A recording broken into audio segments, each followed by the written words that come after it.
Super Bowl rematch. I think it's Jalen Hurts' biggest road test. I've said that before. Like, Eagles fans are going to be like, what do you mean? I don't mean he hasn't passed the test, but this is a big test.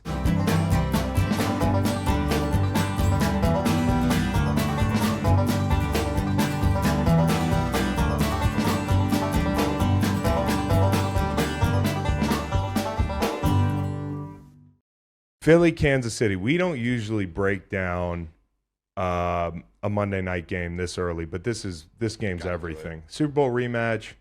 I think it's Jalen Hurts' biggest road test. I've said that before. Like, Eagles fans are going to be like, what do you mean? I don't mean he hasn't passed the test, but this is a big test. I don't think the weather's going to be perfect. I was looking ahead at, like sometimes I'll look at the weather report. Smart. Like 5 days out. They've got this website that, aggregates all the NFL cities, and there's supposed to be some wind. There's possibly some rain. So I actually think it's an under day. I really do. If you look at the second half of that ball game in the Super Bowl, we talked about, Bieniemy's effect on the Eagles, and then him going to Washington and that success following him. But the success for Washington kind of predated Bieniemy. I think what's interesting is the adjustments that Spags made in the second half of that Super Bowl. We looked at the coverage splits. They threw the fucking kitchen sink at Jalen Hurts in the second half. Okay, 47.4 blitz percentage versus Jalen in the second half. A lot of late rotations. Something we noticed with Jalen is they don't motion a lot, and maybe he likes it static pre-snap, which means he likes a picture that's not going to change. Spags is going to change that picture. A lot of late rotations. Somebody's always moving on the snap. 29 snaps in the second half. 5-0, 5-1, 6-2, 3 in cover 3. 5 of 3 seam, which is a different variation, 2 snaps of quarters, 2 snaps of 6, and then a prevent snap.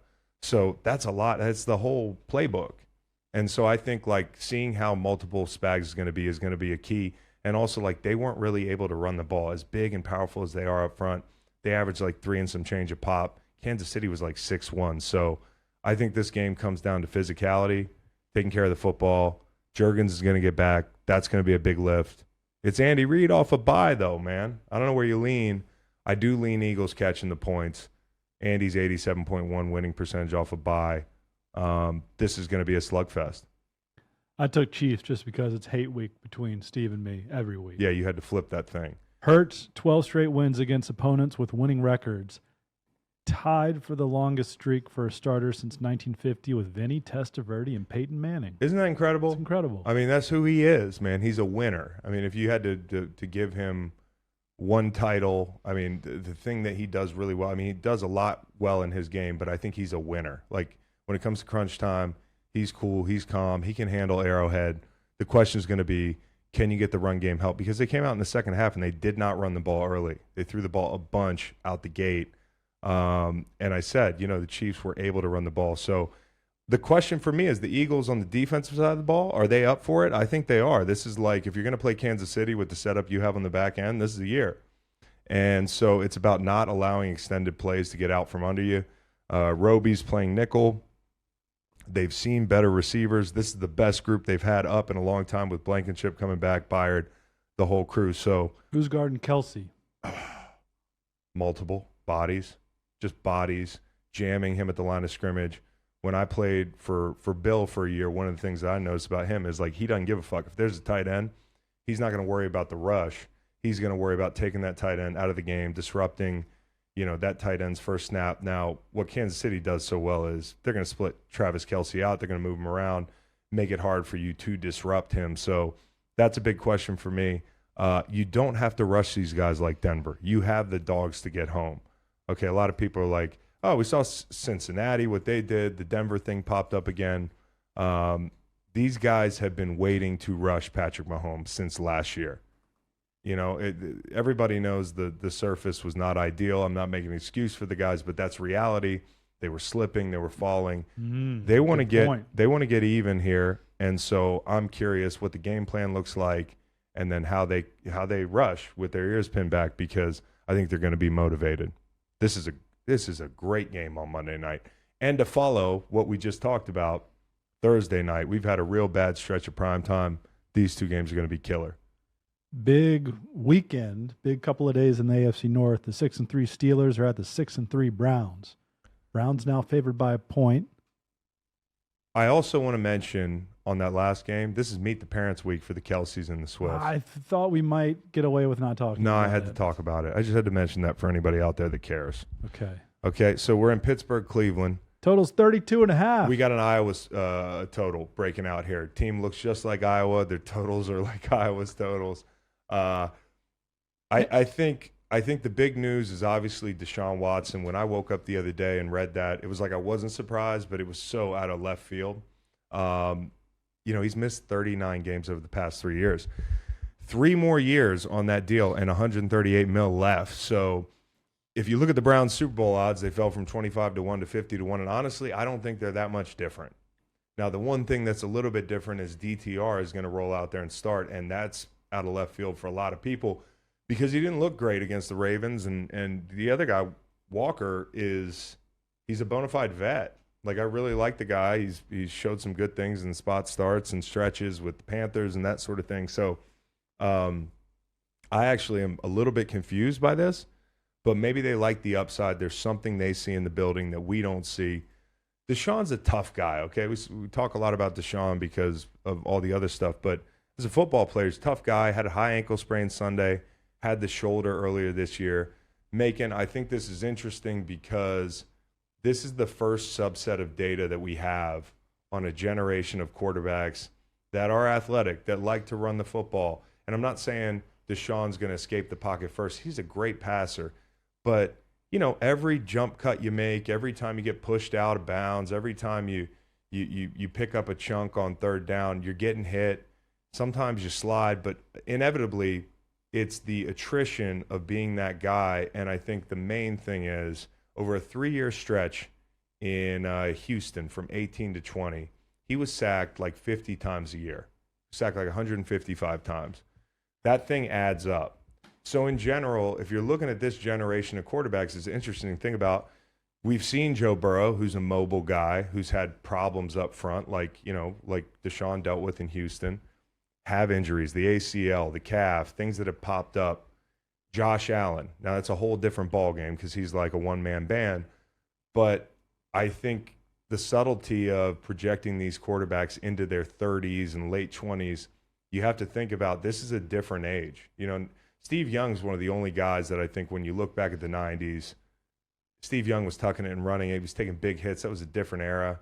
I don't know if towards the end of his career, I think he missed a few more games, but it is a war of attrition with these guys. And so macro, they have a problem on their hands with this contract. We know that. But today, if I'm the Cleveland Browns, I don't feel that bad about this. I mean, obviously, you got excited about the second half of the game last week. Second half of the game, they just fucking took the check down. Air yards and attempt went way down. They just took the check down, and they ran it through a backup running back. That's the way their offense runs. And I think the first time they played, by the way, the total, second lowest of the decade, Saints-Browns last year, 32, 6 degrees at kickoff. But this team, the first time they played Pittsburgh, they had to dig into that bag to find depth, whether it was DeJuan Jones because Conklin went down this game or Chubb early in the game. Ford was busting off 6 yards a pop. So I think you got to feel good about your chances. But that game was all about turnovers. Browns had 2 turnovers that went for touchdowns. That's why the total, you look at this total, you're like, man, they scored a lot the first game.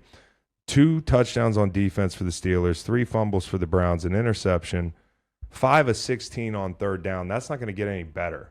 Cam Hayward's on the field. Maybe those third downs get a little bit longer. I think that's a big lift for them having Cam back.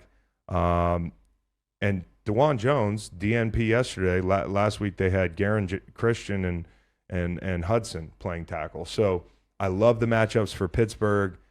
The depth has served the Browns well, but will it continue to serve the Browns well? I still think they can win 3-4 more games. I think they can win a playoff game with P.J. Walker. I don't know about DTR, but they go to Miami. Let's say they go to Miami in January. I like their matchup. Can I maybe answer the P.J. Walker piece of it? Yeah. Completed less than 50% of his passes, 1 touchdown, 5 picks. 5 picks, not great.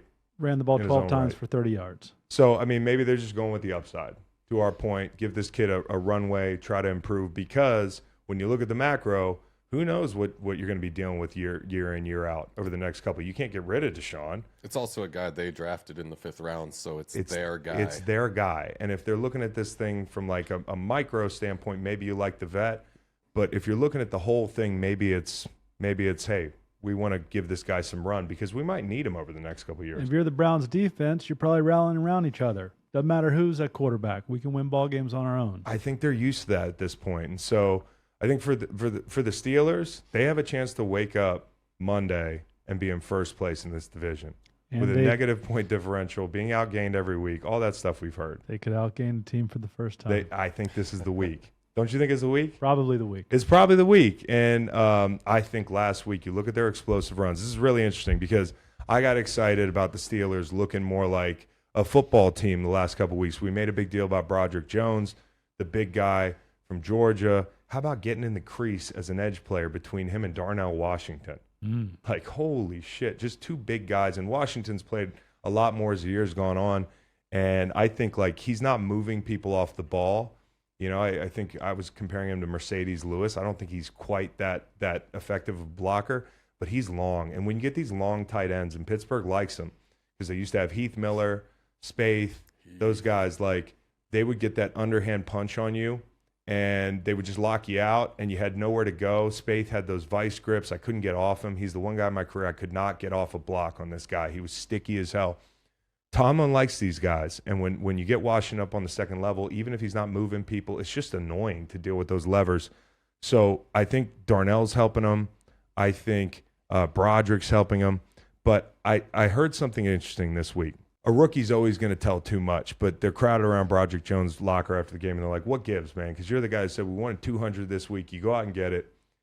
He's like, well, we've been having these players-only meetings on Thursdays. We've been having meetings with the offensive line and the backs, and I think that's really helped us. And that was kind of illuminating. He didn't expound on what actually came up in the meetings, but then they go to Najee Harris's locker, and they're like, Najee, what has changed? And he's like, well, that's for us to know. Some things have happened internally.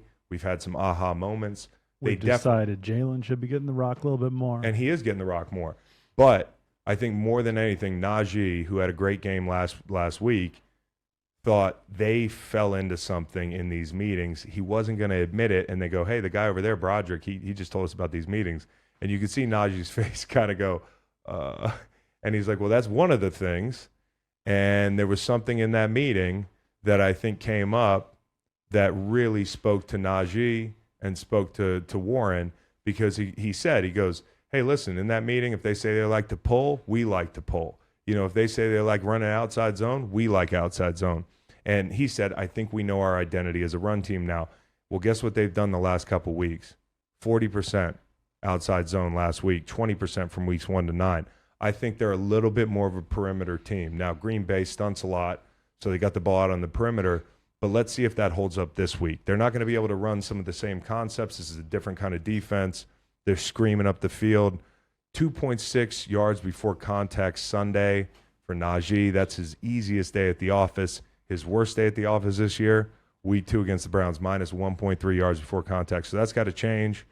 They're creating turnovers. This is a week they can do it. They basically lead the league in red zone turnovers. So all the situational football that teams like Jacksonville and Seattle are fucking up, and we get excited about these teams, and we look at the Steelers, they're not a good football team. But over a big sample size, they've won close games, getting outgained, the whole thing. It's not pretty, but what they are doing is they're taking care of business when it's time to play situational football, and that's Mike Tomlin, man. Mike Tomlin was defending Kenny Pickett, his fourth quarter rating. He said, hey, quarters 1 through 3, it's not that important to me. What's he doing in the fourth quarter? Well, you know what I liked about last week? He didn't have to do shit. They ran the ball. They flipped the field. They got in plus territory running the ball. So Pittsburgh in the passing game, they got to go stacks and bunches. The Browns run their stuff, cover one. Challenge these guys when you can. Take away the quick game defensively. You know, it's not like Deshaun's out there. It is DTR. So play up when you can. Take away the RPO, the quick answers for him. I actually like the matchup for the Steelers. And if I had to bet a total, I might fuck around and bet the under. I don't know. I haven't decided yet, but I do like the Steelers. Another 1-point line is in L.A. Seahawks are favored 6-3 at the 3-6 Rams. historically Sean McVay has had success against Pete Carroll. McVay 9-5, including the postseason win, including 2020 Seahawks off a bye, and they won that game. So I think it's interesting. Any of these division games, any repeat games in the NFL, I can remember a bunch of them in my career that went one way early and flipped completely. Whether it was New Orleans when they beat us like 44-7 or something, Sean Payton's running up the score. We look awful defending the Super Bowl. We fell to 4-6. We see them in the playoffs. It's a dogfight. Like we're right there. Look at the Ravens. Different quarterback, but 27-3 the first time they play. The Browns win a shootout last week. So it's division games really spread out during the year. You never know what's going to happen. DK says he can't even remember week one, and that sounds good. Like that's his way of saying like we've changed. But have you?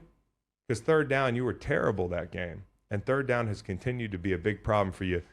Couldn't get off the field, couldn't convert, and the Rams controlled the clock. 78 plays compared to 46 for the Seahawks. So with Stafford back, I think the thing that shocked everybody about week one was them running up the score on them. I mean, they were in the game for a while, and then the Rams pulled away. Stafford picked them apart, okay? They played too much zone, and they had no pass rush that game. A lot's changed for the Seahawks. Maffei's come on. Leonard Williams in town. They did it without Cooper Kupp week one. Okay, so there's a lot that's changing. We don't know what's up with Puka. He's on the injury report. The Rams just have to finish games. They've been competitive against the Niners. They've been competitive against the Bengals, the Eagles, the whole thing. But they haven't finished against these good teams. The one good team that they've really beaten has been Seattle. And I think the big key is going to be, can you block AD? Because you have an advantage outside.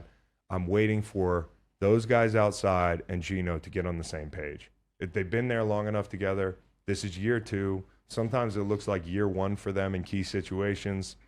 Fucking figure it out outside. You're going to have a good day. You get Abe Lucas back maybe.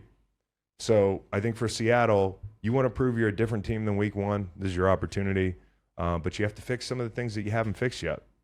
Interestingly, Seattle and Seahawks begin with the first same three letters. That is interesting. S-E-A. That's really interesting. L.A. week one had Kyron Williams and Cam Akers. That was the backfield. Yep. Not coming up. Yep. Be led by Darrell Henderson, most likely. It's amazing what Memphis. McVay does. I mean, McVay is a really good football coach. He's like the offensive version of Mike Vrabel. They find ways to scrap together competitive ball games and wins where you don't expect them to do it. I mean, I've seen them be competitive with backup quarterbacks, with nobody at running back, with a bunch of guys off the street playing defense this year. I got to tip my cap to Sean McVay. He's done a really nice job. But this is the type of game where if you get blown out, especially with what you did week one, it's a big barometer for where you are. And then the rest of the season feels a little different. So 6-4 Vikings are at the 4-5 Broncos. Broncos favored by 2.5. Total is 42.5. This will be Sunday Night Football.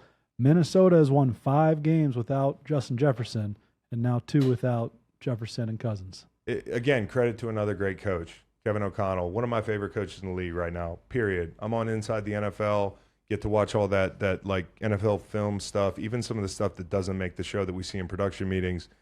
This guy, like every interaction with players, he nails it. And, like his tutelage of, Josh Dobbs, his encouragement, being able to hit the curveball, the whole thing. Is every word from every coach or every head coach mic'd?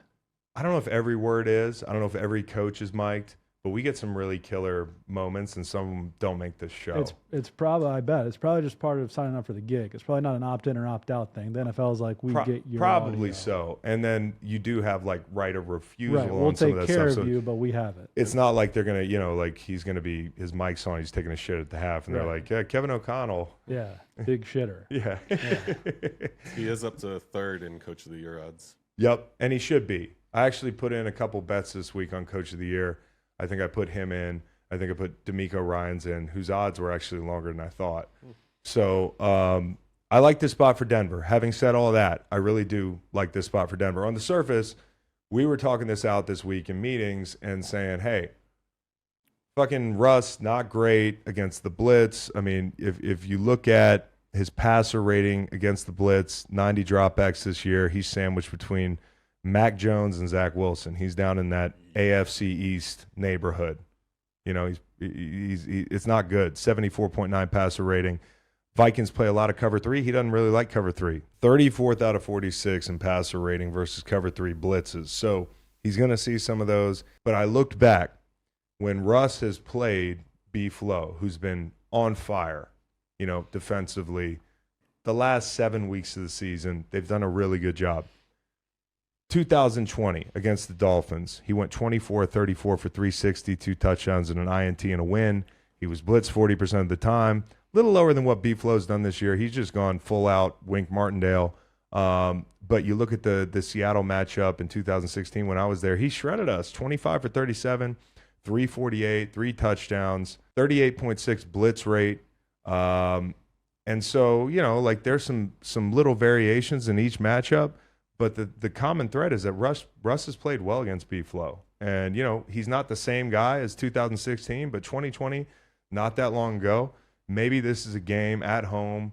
They're so physical. I mean, the one thing Minnesota's done the last 2 weeks, they played teams that I don't think are particularly well coached. Okay, like I don't think the Saints are a well-coached football team. I don't think the Cardinals are a well-coached football team. Pew. And they're not physical, you know, like in every facet of the game. They've got some physical guys in New Orleans, but Atlanta, not physical. New Orleans, not a well-coached team. Denver looks like both. They really do right now. I'm not saying they're great, but they have a high floor right now. Their floor was like in the basement when they gave up 70 and Vance Joseph was going to get fired. But what they've done since that is, since week 5, they're 13th against the run. They're 8th against the pass, 13th blitz rate. So Vance Joseph is chilling out a little bit. He's not doing Wink level stuff like he was in Arizona. And they rank in the bottom half of the league in cover 1. So I think it's a good matchup. I think the physicality, I think you can leverage the limited experience. Even when Justin Jefferson comes back, it's Josh Dobbs now having to worry about, hey, I got a number 1 here. I got to feed him the ball. We haven't played together. He's going through that right now with every receiver. And I think like when you play a Josh Dobbs over the next month, you should late rotate, disguise coverages, up the communication that has to happen outside between guys that just met. You know, the honeymoon stage might be over at some point. I personally think, and I haven't bet that over win total yet, I'm a little bit confused at what I should do. I had the under at 8.5. It's still at 8.5. I kind of want to just root for Josh Dobbs, put a little bit more on the over. I would hedge it. Well, here's what I'm thinking. I think they might lose this game, And then the total moves down, and I can take the over on like 7.5. And then you could maybe get super lucky with I could maybe 8-9. thread the needle or something like that. So I think that's the big question. Can the Vikings continue to run the ball? Can they match the physicality of these guys? There's something there on tape from Monday Night Football because the Bills ran the ball. Denver's got 9 takeaways the last 2 games. Watch out for TJ Hawkinson. That's my big concern if I'm that Denver defense. In the last 3 games, Denver's only given away a total of twice.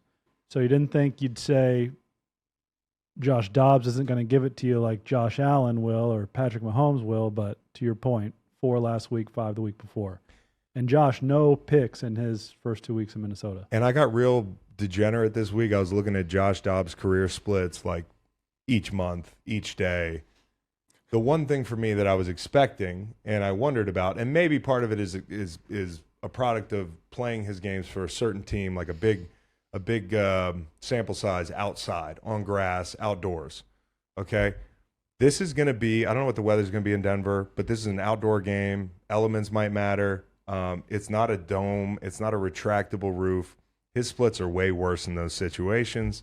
So as the season goes on, it's going to be interesting to see because as I was looking at this win total, I said, well, how many more times does Josh Dobbs have to play outside? He's not a huge arm guy. You know, you think of these big arm talent guys as guys that can play in any weather. I don't think of him as like a December, January type guy. The lucky thing for Josh Dobbs and the Vikings is they play almost all their games indoors the rest of the year. This is when they play outside on the road against a physical team. I'm interested to see how they come out. I lean Denver here. High 40s. And the under. High 40s, High so, 40s. You know, maybe not a big deal, but it is a game outside in the elements. We'll see how he fares. Cardinals and the Texans have sneaked their way into the top tier. Cards are 2-8. Texans 5-4. Texans favored by 4.5. Totals 48.5. Stroud, 1,500 plus yards on throws over 10 air yards. That's more than anybody else. I feel like we should be coming into this thing talking about C.J. Stroud. We talked about him a lot this week, but I don't think I had more fun this week than watching the Cardinals play the Falcons. And it wasn't because of the Falcons. It was because of Kyler Murray. Because I was so interested to see what a guy, a year removed from playing football off an ACL would look like. Does he look the same? Yeah, he looks the same. He ran 68.9 yards on a 10-yard gain late in the game on a key third down. He ran that 2-minute drill, got them down there, scored. Actually, it was a 13-yard gain, even better. It wasn't just 10, it was 13. So the guy's getting out and running. Very impressive. And the Falcons heated him up early. I'm talking about, they were backed up at the beginning of this game. I think they extra rushers, 5 out of 6 first dropbacks. They were like, fuck it, we're going to play a lot of cover one. We're going to heat this guy up, see what he can do. When they got into some too high stuff, they were able to settle in. But I thought Kyler, especially in the first half, Trey McBride had a big game. That guy's a baller. Kyler looked like Kyler. Now, Kyler has never been enough because we're here because, it's never been, hey, is Kyler healthy? It has been at times, but a healthy Kyler Murray hasn't been enough. If he were that good, we wouldn't be talking about trading him. But when I watch this first half, it's like, oh, they have a decision on their hands a little bit because their win total is now 4.5.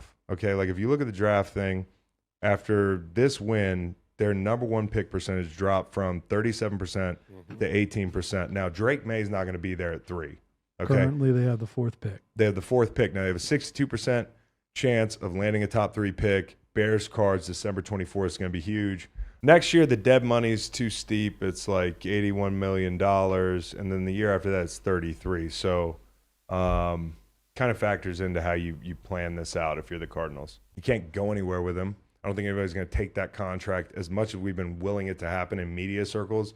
I just don't know if this was ever the plan. Maybe it's the plan in a year. Maybe it's to draft a guy and get him out of there in 25 when it's 33 mil. But when you look at this team, you've got all these picks. First rounder next year, first rounder from Houston next year, second rounder, third rounder from Tennessee, third rounder from Houston, fourth rounder, fifth rounder from Philly, fifth rounder from Houston, seventh rounder. So for a team that can look wildly competent with Josh Dobbs or Kyler Murray, they're gonna win a couple more games. They're gonna play teams tough. What do you do here? Because a lot of times an injury, a change of coaching, a change of scenery can reset a guy. And I wonder if all those things actually are going to work in Kyler's favor. Maybe he changes his work habits. But from the stuff I saw Sunday, Kyler Murray has respawned, dude. He's back on the map. He's back, dude. He looks the same. So it's exciting if you're a Cardinals fan and if you're drinking the Kyler Kool-Aid. Houston should win this game, right? Houston's going to go 10-7. Incredible. Well, I don't know what they're going to go, but they're going to make the playoffs, in my opinion. Somebody asked me this week on Inside the NFL, this is before the Deshaun injury, who are those 3 teams that are going to make the wild card out of that big lump of AFC teams? I think it's Cincinnati, Pittsburgh, and Houston. I really do. I said it last night. Hey, if Cleveland slides in, they could win a game. But I think Houston, with the quarterback they have, what he showed the last couple weeks, they're so well coached. The defensive line's starting to pick up, and that's the big difference. Is this week is Houston's front as good as they played last week? And we talked to Sheldon Rankins in this show. Can they duplicate that performance? Because if they do, Kyler's going to have a hard day, especially inside. I would with these draft picks, if you decide to stay with Kyler, I would draft the biggest guards on the planet, because he can handle edge pressure. He can't handle guys in the middle with their hands up, resetting that line of scrimmage. So the test for me, Houston's growing up, right? Last week, hey, you're all growing up. Really growing up to me would be taking care of a team that you're supposed to take care of at home. They have played down to teams' levels at times. Carolina lost that game. Atlanta lost that game. 20-13 or whatever it was close for comfort against the Saints. These are not good football teams. Okay, now they've throttled Jacksonville. They played with Cincy. They have played up. Can they play up against an Arizona team that looked okay last week? And they're coming to your house. So We'll see. Can they run the ball? The Perryman suspension is absolutely it's fucking bogus. I don't know if you've seen the play against Jamar Chase. Yeah. I'm not trying to be some bloodthirsty old NFL guy who just every player safety thing, like, my boy Will Compton, he's putting out socials of like guys getting decapitated in the 90s. Like, can we go back to this? I'm like, I don't need to go back there. But I also don't need to be suspending guys 3 games, reduced to 2 now, for making a tackle in the open field on a wide receiver who's slowly changing his level and dancing around. Like, that's a tackle you have to line up. And so when he lowers his head and he's trying to get down there to Chase's level, as Chase lowers his body, you can't beat him to the ground. It's going to be really hard to aim and end up in the right spot. Now, the hit looks vicious because he's a physical fucking player, and I really like Perryman. But if he's such a serial offender, why do we have to go back? This guy's got 318 snaps on the year. Had to go back to week 2 to find Zach Moss plays, which I saw. Yeah. They're in the hole. They're unpenalized. Zach Moss is putting his head down. I saw a blitz pickup watching the Cardinals game in the first third down that was violent as fuck. Kyler's backed up. The back just decapitates the free runner. We're not even talking about that stuff. The guy Broderick Jones from the Steelers, he's ducking his head every time he leads into a hole. We got to stop this. This doesn't happen if it's not Jamar Chase. Now, as for the game, Toto, am I saying that name right? Toto. It's a tough one. A lot of apostrophes in that name. I struggle with names. Toto. That guy's played well for them. He's in concussion protocol. It becomes a big deal. You lose Perryman. You've had him out a couple weeks. You've been fine. Actually, some of your best games, he hadn't been on the field. But if you lose 2 linebackers, then we're having a conversation about how do we match personnel? How deep in the bag do we have to dig? So that's one I'd keep an eye on. Who's in charge of the injury report?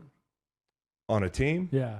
I suppose it's a collaborative effort between the trainers. The Houston guy is just going nuts. And that's what I'm saying, man. That's why I gave out the Cardinals this week. I think they win this. I think the Texans probably win this game. I think there's a chance they lose this game. But the reason I like them catching 4 is look at all those red letters. Sometimes when you pour it all into 1 week, it's like a playoff game. Then, the letdown game comes afterwards. But I think another element of this is there's a bunch of guys with red letters coming into that game. And now, how do those injuries continue to linger after a physical ball game?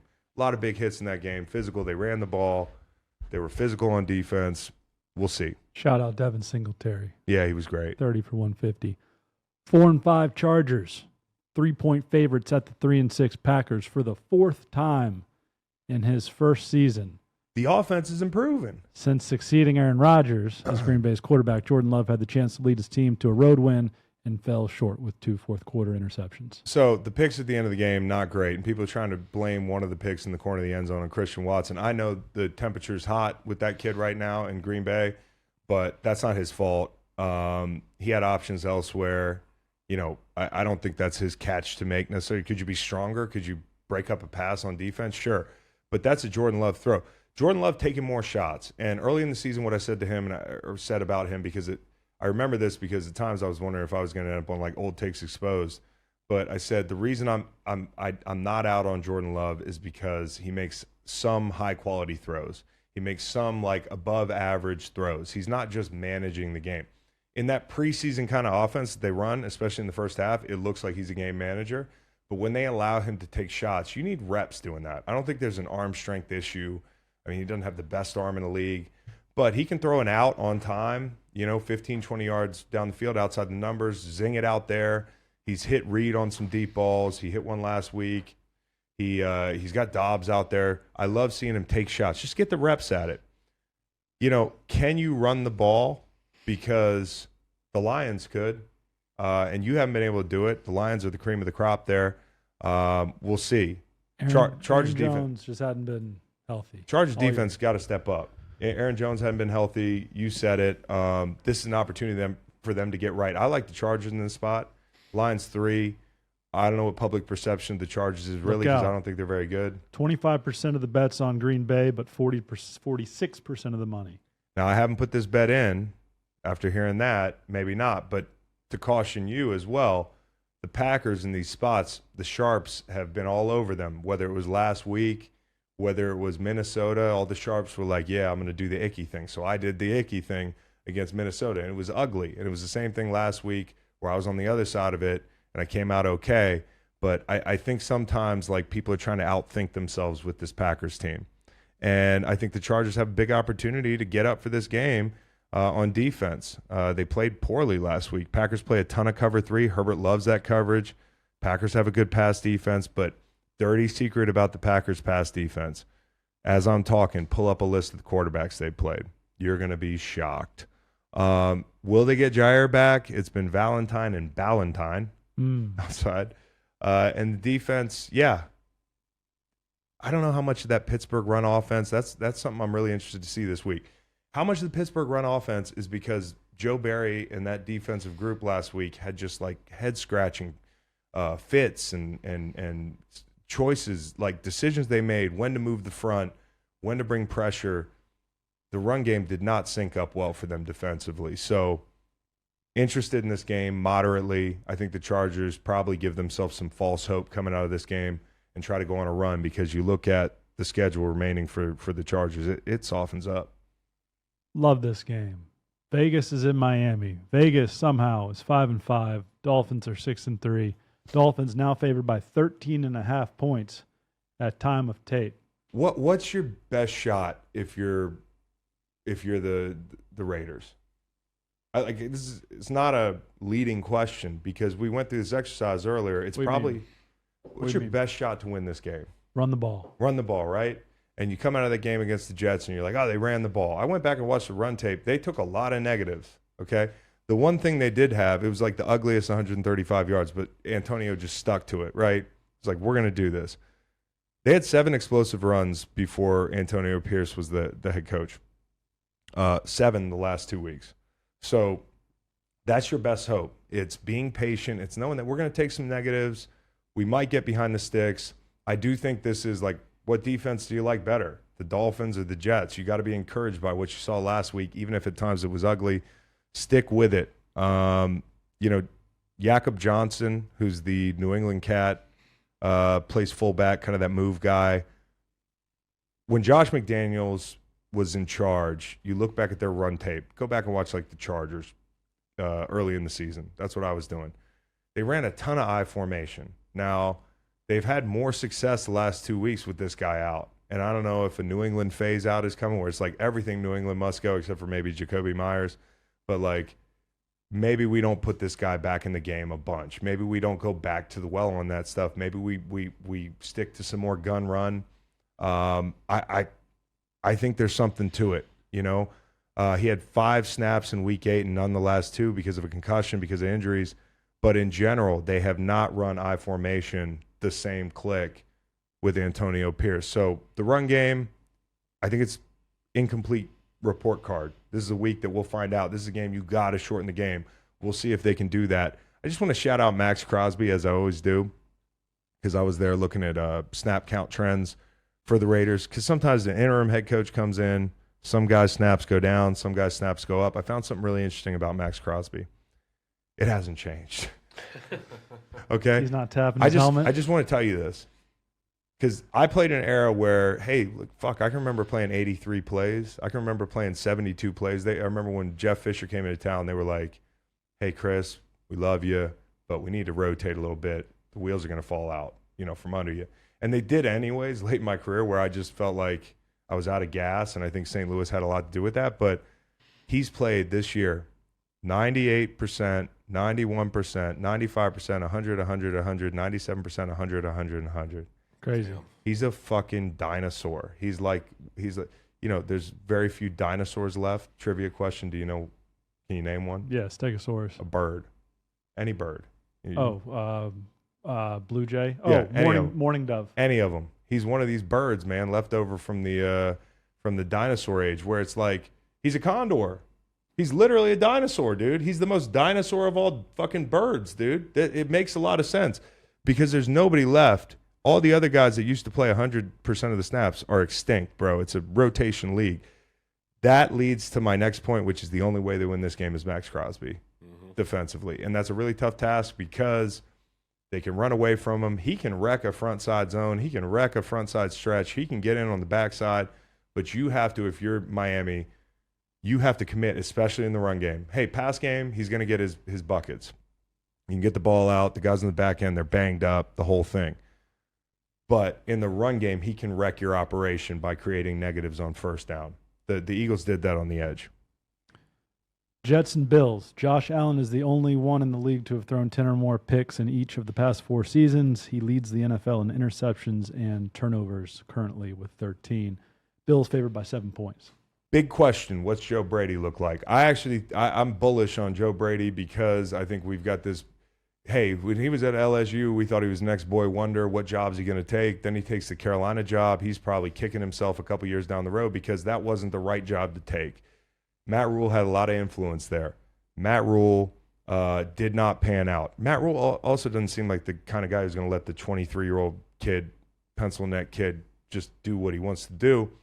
I want to see what Joe Brady looks like in Buffalo with a good quarterback, with some offensive pieces. And so I think when it comes to the Bills' game plan, it's about, hey, can we go out and eliminate the mistakes from Josh Allen?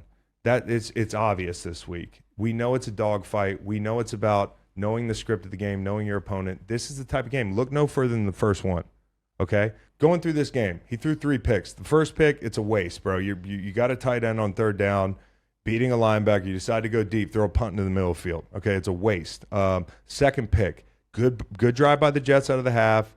Okay, you get the ball with like a few minutes left in the third quarter. Jets only got a field goal out of it. You can put this game away, okay? You're up 13-6. You go up 16-6, and this is my point about knowing the situation. You kick a field goal, you probably win this game. 10 points to the Jets, almost insurmountable. So 4 minutes left to go in the third quarter. You're up 13-6. It's 2nd and 13. You're at the fucking 40-yard line, plus territory, okay? Check down. There's a check down there. It's 2nd and 13. You could take the check down. Instead, you go third and you go punt. You know, you just throw a punt. So 2 of those, just careless punts. Stanford Steve said it, impatience. Pick 3, 9:49 to go in the game. Own 43, 3rd and 2.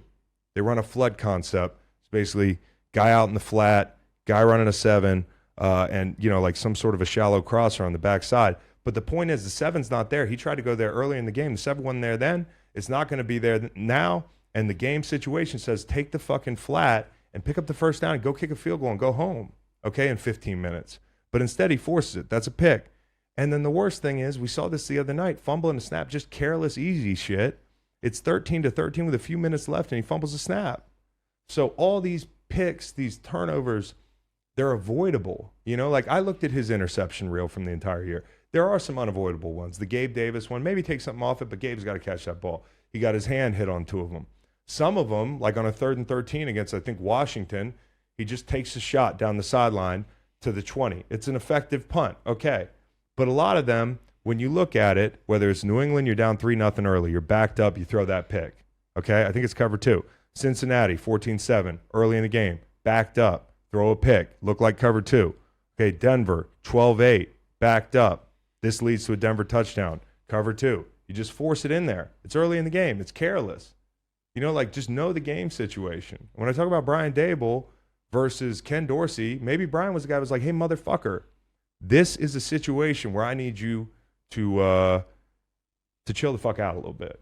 And maybe Ken Dorsey's like, okay, Josh, you know, the whole thing, you got to be forceful with this guy and let him know what time it is. And presumably Sauce still isn't traveling. He's just parking it there on one side of the field. And so Diggs, week 1, 10 for 102 and a touchdown, but they still scored just the 16 points. Yeah, and you notice that the first couple third downs of that game in some situation, they'd be sending Diggs in motion. And then I feel like he got more stationary as the game went on, but like try to find ways to get him in matchups that you like. Last week it was, okay, number 2's over there. We won't look at Stephon. Yeah. It was wild. Yeah, no. So, I mean, all this stuff, the Bills have a lot of work to do offensively. They also have a lot of work to do defensively. And if you're the Jets, your number one hope for this game, and it is like, it's a real thing, is like Matt Milano's not walking through that door. Daquan Jones not walking through that door. Trey White not walking through that door. This defense looks a lot different than the defense that you saw week 1. So if you're the Jets, you might say, hey, we can run the ball on these guys. These guys have the worst EPA allowed since week 5. We knew that the Bills are not the same defensively, and I think at times it's been admirable the way they've strung it together. But this is a problem for the Bills. The defensive personnel, there's really no way out of some of the holes they have. And for the Jets, can you take advantage of that? And if they give you drive starts like they gave the Broncos last week because of special teams, that's another thing. The Bills lost that game on special teams. They lost last week on special teams. If they keep pissing down their leg on special teams, you got to make them pay. And so if you get short fields, you got to get points out of it. I don't care if it's 3 or 7, but you got to get points out of it. And Zach Wilson, not good against the blitz, but McDermott last week dialed it up at the wrong time. How gun-shy is he going to be? And with that, we're on to the dregs of the SEC cities, uglies. as previously The discussed. Starkvilles. We got some clashing pewter and gold. Bucks 4-5 at Niners 6-3. Niners favored by 11.5. Chase Young, 4 pressures on Trevor Lawrence. Yeah, and I thought he played well. A lot of people came out of this game and they're like, see, that's the Chase Young effect, because they didn't watch the tape. They saw, like, he shared a sack and that sort of thing. Like, he was a factor. The guy who stepped up was Javon Hargrave. And, I just thought the Niners in general looked more like the Niners. Their win total, I think, right now is at 11.5. That has them going 6-2 if you take the over. And I think they could finish the season like that, 12-5 or something like that. So this team is trying to load up to make this late push. They make a big move at the deadline. It helps, but it's not going to be the one thing that changes everything for them. What's going to change everything for them is Steve Wilkes improving the way he calls plays. And those things go hand in hand. I thought nobody made a big deal about Ambry Thomas, Lenore going to the slot. The guy that's been Isaiah Oliver has been a name that's come up in a bad way a lot over the past month of the season. So getting him less snaps, making those little adjustments. And then the big thing is Trent back, Debo back. Sometimes you don't have to overthink it. Purdy looks like a totally different guy. He just looks like a totally different guy. And he was great against pressure last week. He is going to get blitz, but he's very good against the blitz. I think the Niners feel great about this matchup. They can play light boxes, stop the run, rush 4. Tampa's got a good group up front, but can they block these guys all game? And the Bucs, their only shot at an upset is going to be stopping the run, like full stop. Like, hey, all of a sudden you're looking up and McCaffrey, what's going on? Because that leads to them breaking down in the other phases of their game. That's going to be your only shot because blitz and Purdy hasn't worked out well. You got to take away the middle of the field. You are a good tackling team. It's a bit of a yaktery out there at Levi's Stadium. Can you just tackle these guys, give yourself an opportunity to keep going? Giants got Washington 14-7 a few weeks ago. They're now 9.5-point dogs. Dable 0-7 against the Cowboys and Eagles over the past 2 seasons with losses of 26-6, 31, 40, and 32 points. But this isn't the Cowboys or the Eagles. This is the Commies. It's Tommy DeVito. Giants in the running for the number 1 pick. Yeah. It's classic Icky, but with a lot of storylines. Yeah, no question. In the first game, Sam Howell didn't play well. Like, that was his big blemish so far. I mean, he goes to Philly. He plays great there. He plays Philly great again.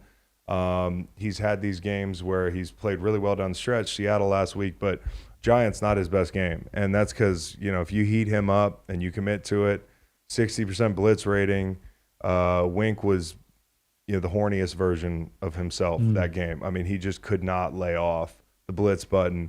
6 sacks, threw a pick, low-scoring game. I like the under here. Giants can't move the ball. Giants can't run the ball. They can't take advantage of the one area of the field that maybe they think they have an advantage because boxes are going to be loaded and people don't respect Tommy DeVito's ability to beat you downfield. So this line is moving. I don't know if it was a we thing, but, I like both of those division dogs, double digits. I bet the Bears with Justin Fields coming back. We'll talk about that in a second. That line has moved down a bit, so I feel like I'm in a good spot on that. Same thing with Washington. If you can catch Washington moving down, and Washington's at like 8.5 or something like that now. I don't know time of tape. 9 right now. 9 right now. If there's a push to 8, if you want to tease Washington with somebody, maybe. but I'd be more apt to bet the under. And I wouldn't be afraid of what Washington's offenses look like at times because this is his Achilles heel. Another one you might have liked better on Tuesday than today. Jags are up to a 7-point favorite over the Titans. Jags are at home 6-3. Titans are 3-6. Trevor Lawrence sacked 5 times last week, intercepted twice, lost a fumble, the 18th of his career. That's 7 more than any other player since 2021. So I love the Jags here. I really do. I teased them with the Ravens. I think that's a quality move to get a nice teaser in on Thursday. You know, you feel like you want to bet going into the weekend. It's like, okay, Jacksonville's just got to win because they're in that 7 spot where you can kind of Wong method tease them down to a pick 'em. For people that don't know what I'm talking about, what I mean is I think the Jags win this game. You can cross 0 with Baltimore, right? You can cross 0 with Baltimore. But, like, listen, Vrabel, this is the most interesting thing I saw all week, was Vrabel in his team podcast where he's like Vrabel breaking down tape. These coaches all have these now. Even Bill's in there like teaching the game and shit. It's actually a pretty good little watch if you ever watch the Patriots content there. But Vrabel doing his radio show, really emotional about Ryan Tannehill. He almost had to stop talking. He obviously loves this guy. And, you know, like I talked about at length what he's done for this franchise over a course of a few years. Definitely limited talent, but he was a big part of what they did. And so having to make that move was tough for him. Then I saw a report come out, which we found out was fake, which is an exceedingly tough thing to decipher nowadays with the new Twitter. Dumb time to be alive. It's a weird time. I've gotten faked a couple times this year, and people are like, "You're believing these assholes? You're supposed to be running a podcast." I'm like, "You are the assholes." Like you could fool me if you wanted. You know, it's if you have blue check now, you can get people jumping out of the gym. But there was a fake report that Tannehill was asking for a release, and maybe he should. I mean, you know, like, because I do think some teams could use a veteran quarterback right now trying to make a push. We'll see if like they get down the line a little bit here and they do release him at some point, because I think that would be a really nice thing to do for a guy like that, especially if there's a team like the Jets that might say, hey, we could use you. We'll take you. The one thing you have going for you, if you are the Titans, is the Jags pass rush doesn't really scare anybody outside Josh Allen.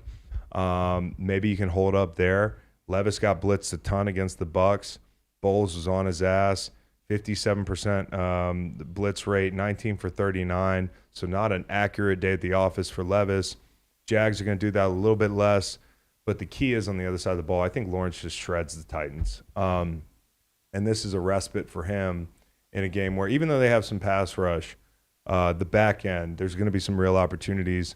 Last 2 meetings, and this is a different Titan team, 580, 4 touchdowns, 0 picks for Trevor Lawrence. The interesting thing about Trevor Lawrence is Trevor gets the ball out. I mean, it's like 2.5 seconds time to throw according to Pro Football Focus, but I saw some figures for time to pressure, 2.1. You know, a lot of times he's getting the ball out just in over 2 seconds. So this is a quick game offense. So, like, if you look back the last couple of years, 2020, Ben Roethlisberger, you remember how quickly they get the ball out and how little they would take chances? Like, that's kind of this offense right now. They're like bottom of the league in routes going more than 20 yards. So this is like a short game offense with no run game right now. And they're not great on third down. I think this is the week you should try to get some shots dialed up. You should try to push the ball down the field.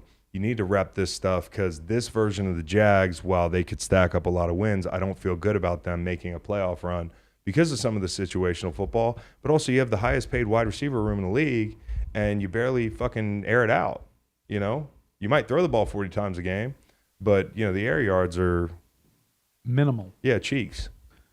Bears have 1/4 of the bets, but 3/4 of the money. That's why it's gone from double digits-ish to 7.5 points. Boy, do I hope I'm right. I feel good about this one. Gave it out in the locks. Bears catching 10 at the time. I didn't care really who played, but I thought maybe Justin Fields would change the line, and he did. He's coming back. He's been sitting there for a month. You got to put yourself in his position. I don't think he's a guy that's complacent. I don't think he's a guy that's just like, oh, I'm a high pick, I'm here. But getting to feel what the other side of that thing is, when you're a high pick and your backup comes in the game, the backup can do no wrong. It's like the Mike White, Zach Wilson thing. Same team, but people got Mike White on the T-shirt. Bajent, same thing. Net result, same thing. You beat up on a couple bad teams. But ultimately, whether it's New Orleans or, any number of these games, he's making mistakes, and he doesn't have that top-end talent that makes Justin Fields so tantalizing. So if I'm Justin Fields, I'm taking a little personal. I'm watching my teammates dap up Bajent, be all hype with him in the locker room after the game. I'm happy for the guy. He's probably my boy, but I'm taking a little personal. I want to come back and be like, this is why you drafted me, and this is why I'm the franchise guy.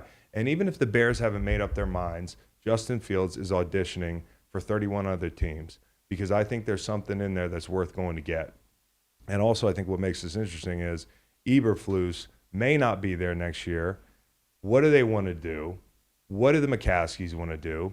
What does Ryan Poles want to do? What does Ian Yates-Cunningham want to do? It doesn't matter at the end of the day if Eberflus goes Lovie Smith towards the end of the season here and they start winning games. So I think it's going to be interesting. I don't think they're going to win this game, but I do think Detroit's in for a bit of a fight. They kind of got shredded defensively last week. They're going to come out hot, trying to fucking shut this offense down. The run game, a bit of an issue. This is a better rushing attack than they actually had to stop last week. The Bears actually run the ball pretty well. They actually stopped the run pretty well on defense. So the lines moved down a little bit. Can Goff dice them up? That's the question. We'll see. Cowboys are favored by 10.5 in Carolina.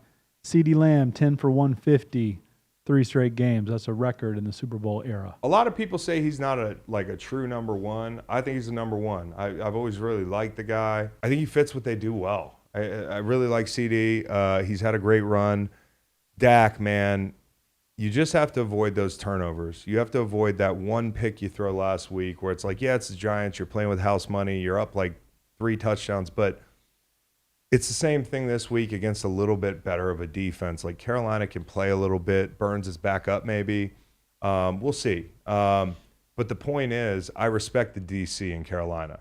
I respect a lot of the guys on defense in Carolina, what they've been able to do. They haven't had the short end of the stick, bad situational football, playing with that offense, bad complementary football. So if you can take the ball away once or twice, create a short field, I could see this game maybe being 23-13 or something, worst case scenario for the Cowboys, or tighter. I know you gave out the Panthers, but earlier today we were like, we could also see, and we were all like at once, 30-3. Mm-hmm. Because Bryce, they can't protect, they can't run the ball. This could be a game that gets out of hand for them, and Dallas loves these games. And it's not in Dallas, it's not in Jerry's world, but they are front runners. And the funniest thing this whole week tells you where they are in Carolina, and it is kind of a mess there, it sounds like. But Frank Reich, taken back. You can't take back the play calling. You give it out 3 weeks ago, and you're like, I want it back. No give-backs. No give-backs, man. I don't know what's going on there. So chaos in Carolina. Dallas is trying to dominate another bad football team. I think they probably do. You gave out the Panthers. Sleepy. Dallas has Washington at home on Thanksgiving. A short 4 days later. Not quite a division sandwich. Yeah. Which is something that the Sharps will tell you to look out for. Division sandwich. Bad back. He taught me that. I'm a Sharp. You got to watch out. And now this is a guy that I'm really psyched about. We just talked about the Texans. I told you straight out, I think it's going to be a challenge this week. I think Sheldon Rankins would probably agree. We don't talk about that so much. We talk a lot about this Houston Texans football team, that D-line, C.J. Stroud, and the game that he played last week, because if it wasn't for C.J. Stroud, everybody's talking about Sheldon Rankins this week. I mean, he was fucking sensational. There's a few guys that when they perform at a high level and I get to watch their tape, it gets me excited in a different way. It makes me feel like I want to suit up. You know what I mean? He had one of those performances, and I love that D-line, love Sheldon Rankins. Here's Sheldon.